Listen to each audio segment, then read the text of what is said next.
আসসালামু আলাইকুম। সংবাদে আপনাদের সবাইকে স্বাগত জানাচ্ছি। আমি ফিরোজ তোহা। শুরুতেই আরবে কেবলস সংবাদ শিরোনাম।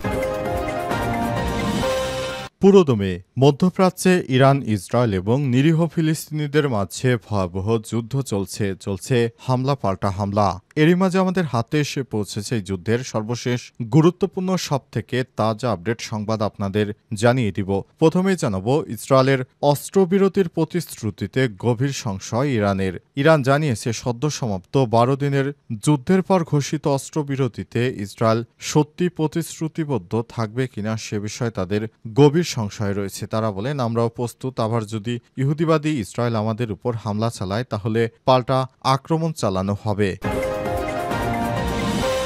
এরপর জানাবো, এক রাতেই 477 ড্রোন ও 60 ক্ষেপণাস্ত্র ছুড়ল রাশিয়া। রাশিয়া ইউক্রেনে চালানো এক হামলায় 477টি ড্রোন এবং 60টি ক্ষেপণাস্ত্র ছুড়েছে। আজ রাতভর এই হামলা চালায় মস্কো। রাশিয়ার এই হামলাকে সাম্প্রতিক সপ্তাহগুলোর মধ্যে সবচেয়ে বড় এবং তীব্র হামলা বলে জানিয়েছে ইউক্রেনের সামরিক কর্মকর্তারা। রাশিয়ার এই হামলা ঠেকাতে গিয়ে ইউক্রেনের বিমান বাহিনী F-16 যুদ্ধ বিমান দুর্ঘটনার শিকার হয়েছে এবং পাইলট নিহত হয়েছে। এদিকে পাকিস্তানের জন্য $340 কোটি বাণিজ্যিক ঋণ নবায়ন করল চীন। ইসলামাবাদের জন্য $340 কোটি মার্কিন ডলার ঋণ নবায়ন করেছে। এর ফলে সাম্প্রতিক অনন্য বাণিজ্যিক এবং বহুপাক্ষিক ঋণের সঙ্গে মিলে দেশটির বৈদেশিক মুদ্রা রিজার্ভ $14 বিলিয়ন ছাড়িয়ে যাচ্ছে। পাকিস্তানের অর্থ মন্ত্রণালয়ের একটি সূত্র এই তথ্য নিশ্চিত করে খবর রয়টার্সের। জানাবো, নেতানিয়াহুর বিরুদ্ধে বিচারের শুনানি বাতিল। ইসরায়েলের প্রধানমন্ত্রী বেঞ্জামিন নেতানিয়াহুর বিরুদ্ধে দীর্ঘদিন ধরে চলা দুর্নীতির মামলার শুনানি বাতিল করেছে জেরুজালেম জেলা আদালত। কূটনৈতিক ইস্যু এবং নিরাপত্তাজনিত কারণে উল্লেখযোগ্য নেতানিয়াহুর আবেদন জানালেন আদালত। তার বিরুদ্ধে চলতি সপ্তাহে শুনানি বাতিল ঘোষণা করেছে খবর রয়টার্সের। এবং সর্বশেষ জানাবো, বিমানবন্দরে আসিফের ব্যাগে অ্যামুনেশন সহ ম্যাগজিন ব্যাখ্যা দিলেন উপদেষ্টা। হজরত শাহজালাল আন্তর্জাতিক বিমানবন্দরে ব্যাগ থেকে অ্যামুনেশন ম্যাগজিন উদ্ধার করার পর এ বিষয়ে মুখ খুলেছেন যুব ক্রীড়া মন্ত্রণালয়ের উপদেষ্টা আসিফ মাহমুদ সজীব। ভুলবশত গুলিবিহীন একটি ম্যাগজিন ব্যাগে রয়ে যায় বলে জানান তিনি। প্রিয় দর্শক, এতক্ষণ শুনছিলেন সংবাদ শিরোনাম, এবারে বিস্তারিত। তবে তার আগে বন্ধুরা, অনুরোধ থাকবে এই সংবাদটিতে একটি লাইক দিন। এই চ্যানেলে আপনি নতুন হয়ে থাকলে আমাদের সংবাদটি দেখতে দেখতে চ্যানেলটি সাবস্ক্রাইব করে রাখুন। কমেন্ট করে বন্ধুরা আপনার মূল্যবান মতামত জানিয়ে দিন আপনি বিশ্বের কোন দেশ থেকে বা বাংলাদেশের কোন স্থান থেকে আমাদের সংবাদটি দেখছেন এবং শুনছেন। আর বন্ধুরা, ইরান ইসরায়েল যুদ্ধে আপনি কোন দেশকে সমর্থন করেন কমেন্ট করে জানিয়ে দিন। সংবাদটি আপনার সোশ্যাল মিডিয়া ফেসবুকে শেয়ার করে বন্ধুদেরও দেখার সুযোগ করে দিন। আর বন্ধুরা, আপনি যদি গাজা যুদ্ধে নিরীহ ফিলিস্তিনিদের ভালোবেসে থাকেন কমেন্ট করে বিশ্ববাসীকে জানিয়ে দিন। এবারে বিস্তারিত। ইসরায়েলের অস্ত্রবিরতির প্রতিশ্রুতিতে গভীর সংশয় ইরানের। ইরান আজ জানিয়েছে সদ্য সমাপ্ত 12 দিনের যুদ্ধবিরতির পর ঘোষিত অস্ত্রবিরতিতে ইসরায়েল সত্যি প্রতিশ্রুতিবদ্ধ কিনা সে বিষয়ে তাদের গভীর সংশয় রয়েছে। 13 জুন ইসরায়েল ইরানে ব্যাপক বোমাবর্ষণ শুরু করে ইরান ইসরায়েল সংঘাত চরমে পৌঁছায়। এতে ইরানের পারমাণবিক কর্মসূচির সঙ্গে যুক্ত বেশ কয়েকজন শীর্ষ সামরিক কর্মকর্তা বিজ্ঞানী নিহত হয়েছে।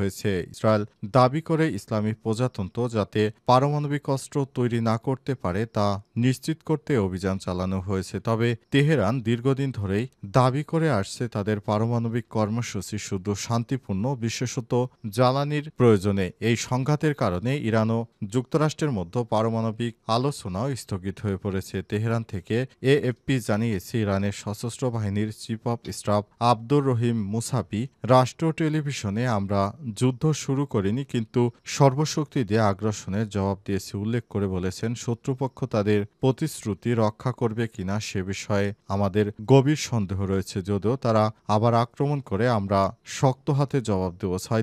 6 দিন আগে প্রেসিডেন্ট ডোনাল্ড ট্রাম্প ঘোষিত অস্ত্রবিরতির পরিপ্রেক্ষিতে মন্তব্য এলো। আর জাতিসংঘের মহাসচিব অ্যান্টনিও গুতেরেসকে লেখা এক চিঠিতে ইরান দাবি করে ইসরায়েল ও যুক্তরাষ্ট্র এই মাসেই যুদ্ধের জন্য দায়ী এবং তাদের ক্ষতিপূরণ দিতে হবে, কারণ ইরান আগে হামলা করেনি, ইরান শুধু প্রতিহত করেছে। এক রাতেই 477 ড্রোন এবং 60 ক্ষেপণাস্ত্র ছুড়ল রাশিয়া।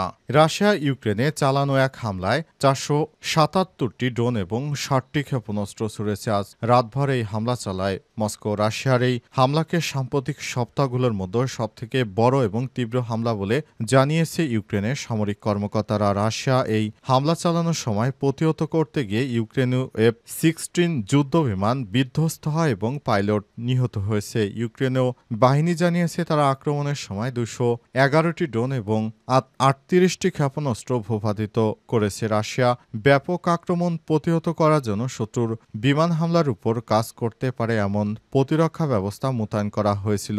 কমপক্ষে 6টি অঞ্চলে বিমান হামলায় ঘরবাড়ি, অবকাঠামো এবং শিল্প স্থাপনা ক্ষতিগ্রস্ত হয়েছে। লভিভ, পোলতাভা, মাইকোলাইভ, ডিনিপেট্রোস এবং চেরকাশি ও ইভানো ফ্রান্সিসকোভে ব্যাপক বিস্ফোরণের খবর পাওয়া গেছে। চেরকাসিতে বহুতল ভবন এবং একটি কলেজ ক্ষতিগ্রস্ত হওয়ার কারণে এক শিশুসহ 6 জন আহত হয়েছে। গভর্নর ইহোর তাবুরেটস এসব তথ্য নিশ্চিত করেছে। গাজা যুদ্ধ শেষ হওয়ার পর আবার ব্যাপক হারে সেখানে হামলা শুরু করেছে রাশিয়া নতুন নতুন হামলা চালিয়ে পুরো স্থাপনাকেই ধ্বংস করে দিচ্ছে। অবস্থায় দেখা যাচ্ছে চাঞ্চল্যকর অবস্থা। রাশিয়া নতুন করে হঠাৎ এই ধরনের হামলা চালানোতে দিশেহারা হয়ে পড়েছে ইউক্রেন তার সমস্ত শক্তি দিয়ে পুরো ইউক্রেনে হামলা চালায় রাশিয়া, তবে ইউক্রেনও সমস্ত শক্তি দিয়ে প্রতিহত করার চেষ্টা করছে। পাকিস্তানের জন্য $340 কোটি বাণিজ্যিক ঋণ নবায়ন করল চীন। ইসলামাবাদের জন্য $340 কোটি মার্কিন ডলারের ঋণ নবায়ন করেছে চীন। এর ফলে সাম্প্রতিক অন্যান্য বাণিজ্যিক এবং বহুপাক্ষিক ঋণের অনুমোদন দিয়েছে চীন। ঋণের সঙ্গে মিলে দেশটির বৈদেশিক মুদ্রা রিজার্ভ এখন $14 বিলিয়ন ছাড়িয়ে যাবে। আজ পাকিস্তানের অর্থ মন্ত্রণালয়ের একটি সূত্র এই তথ্য নিশ্চিত করেছে খবর রয়টার্সের। সূত্র জানিয়েছে পাকিস্তানের কেন্দ্রীয় ব্যাংকে গত 3 বছর ধরে থাকা $2.1 বিলিয়ন $210 কোটি মেয়াদ বৃদ্ধি হয়েছে। এর সঙ্গে 2 মাস আগে শোধ করা আরও $1.3 বিলিয়ন বাণিজ্যিক ঋণ পুনর্বিনিয়োগ করা হবে, যদিও এই অর্থ 2 মাস আগে পাকিস্তান ফেরত দিয়েছিল। সূত্র আরও জানায়, মধ্যপ্রাচ্যের বাণিজ্যিক ব্যাংকগুলো থেকে আরও $1.1 বিলিয়ন এবং বহুপক্ষীয় অর্থায়নের মাধ্যমে $500 মিলিয়ন ইতিমধ্যেই পাওয়া গেছে। এর ফলে পাকিস্তানের রিজার্ভ আন্তর্জাতিক মুদ্রা তহবিলের দেয়া লক্ষ্যমাত্রা পূরণ করেছে। তলানিতে থাকা পাকিস্তানি রিজার্ভ বৃদ্ধির জন্য চীনা ঋণ দেশটির জন্য বিশেষ গুরুত্ব বহন করছে। IMF-এর বেঁধে দেওয়া শর্ত অনুযায়ী চলতি বছর জুনের শেষ নাগাদ পাকিস্তান বৈদেশিক রিজার্ভ অন্তত 1400 কোটি মার্কিন ডলার রাখার বাধ্যবাধকতা ছিল। ইতিমধ্যেই তা হয়ে গেল। পাকিস্তান কর্তৃপক্ষ জানিয়েছে, আন্তর্জাতিক মুদ্রা তহবিলে সার্কিত $7 বিলিয়ন মাধ্যমে আমাদের অর্থনীতি একটা স্থিতিশীল অবস্থায় রয়েছে। বিমানবন্দরে আসিফের ব্যাগে অ্যামুনেশন সহ ম্যাগজিন, ব্যাখ্যা দিলেন উপদেষ্টা। হজরত শাহজালাল আন্তর্জাতিক বিমানবন্দরে ব্যাগ থেকে অ্যামুনিশন ম্যাগজিন উদ্ধার করার বিষয়ে মুখ খুলেছে যুব ক্রীড়া উপদেষ্টা মন্ত্রণালয়ের উপদেষ্টা আসিফ মাহমুদ সজীব। ভুলবশত গুলিবিহীন একটি ম্যাগাজিন ব্যাগে রয়ে যায় বলে জানান তিনি। আজ এক অনুষ্ঠানে যোগ দিতে টার্কিশ এয়ারলাইন্সের টিকে 713 ফ্লাইটে তুরস্ক হয়ে মরক্কো যাচ্ছিলেন আসিফ মাহমুদ। সে সময় এই ঘটনা ঘটে। বিমানবন্দর সূত্র জানিয়েছে, পরবর্তীতে তিনি ম্যাগজিনটি ব্যাগ থেকে বের করে ব্যক্তিগত কর্মকর্তার হাতে তুলে দেন। বিষয়টি নিয়ে সারাদিনে আলোচনা সমালোচনা হতে দেখা গেছে। বিশেষ করে বিএনপি ফেসবুক যোগাযোগ মাধ্যমে বিভিন্ন উস্কানিমূলক পোস্ট করছে। এ নিয়ে রাতের সামাজিক যোগাযোগ মাধ্যম ফেসবুকে আসিফ মাহমুদ বলেছেন, নিরাপত্তার স্বার্থে আমার লাইসেন্স করা বৈধ অস্ত্র আছে। গণ অভ্যুত্থানের নেতৃত্বের উপরে যেভাবে হত্যা চেষ্টা চালানো হয়েছে কয়েক দফা, তাতে রাখাটাই স্বাভাবিক। যখন সরকারি প্রোটোকল বা সিকিউরিটি থাকে না, তখন নিজের এবং পরিবারের নিরাপত্তা নিশ্চিতের উদ্দেশ্যে লাইসেন্স অস্ত্র রাখতে হয়। তিনি আরও জানান, মরক্কোর মারাকেশে অনুষ্ঠিত OIC ইয়ুথ ক্যাপিটাল ইন্টারন্যাশনাল প্রোগ্রামে অংশগ্রহণের জন্য আজ ভোর 6:50 ফ্লাইট ছিল। তার ভোরে প্যাকিং করার সময় অস্ত্রসহ একটা ম্যাগজিন রেখে আসলে ভুলবশত আরেকটি ম্যাগজিন ব্যাগেই রয়ে যায়, যেটা স্ক্যান করার পর আমার প্রোটোকল অফিসারের কাছে হস্তান্তর হস্তান্তর করে আসি। বিষয়টি সম্পূর্ণ আইটেনশনাল। সমালোচনাকারীদের উদ্দেশ্যে তিনি বলেন, শুধু ম্যাগজিন দিয়ে আমি কি করব ভাই? ইন্টেনশন থাকলে অবশ্যই অস্ত্র রেখে আসতাম না। এখানে অবৈধ কিছু না থাকলে অনেকের জন্য এটা আলোচনার খোরাক বটে। তবে চাপ দিয়ে নিউজ সরানোর অভিযোগ সম্পূর্ণ মিথ্যা বলে দাবি করেছেন উপদেষ্টা। তিনি বলেন, আমি এই ধরনের কাজ করব কেন? আর কেউ যদি চায় নিউজ করতে, সে বিষয়টি তাদের ব্যক্তিগত ব্যাপার। আমি নিউজ সরাবো কেন? নিউজ সরিয়ে আমার লাভটাই বা কি? এ সময় তিনি অভিযোগ করে বলেছেন, বিশেষ একটি রাজনৈতিক গোষ্ঠী এই বিষয়টিকে তিলকে তাল বানানোর চেষ্টা করছে, কিন্তু এগুলো করে লাভ নেই। কারণ সবাই জানে যে আসলে অস্ত্রটি কি উদ্দেশ্যে ছিল, সে বিষয়টি এখন পরিষ্কার হয়ে গেছে। অতএব তাদের এই প্রোপাগান্ডা ছড়িয়ে লাভ নেই। তারা জনগণের কাছে আমার ভাবমূর্তি নষ্ট করতে চায়, সেটি তাদের ব্যক্তিগত বিষয়। জনগণ জানে আমরা কেমন। আমরা গণঅভ্যুত্থানের মাধ্যমে স্বৈরাচার সরকারকে হটিয়েছি, আর তারা এখন আমাদের পিছনে লেগেছে, সেটি তাদের ব্যর্থতা বলে মনে করেন উপদেষ্টা আসিফ মাহমুদ সজীব ভূঁইয়া।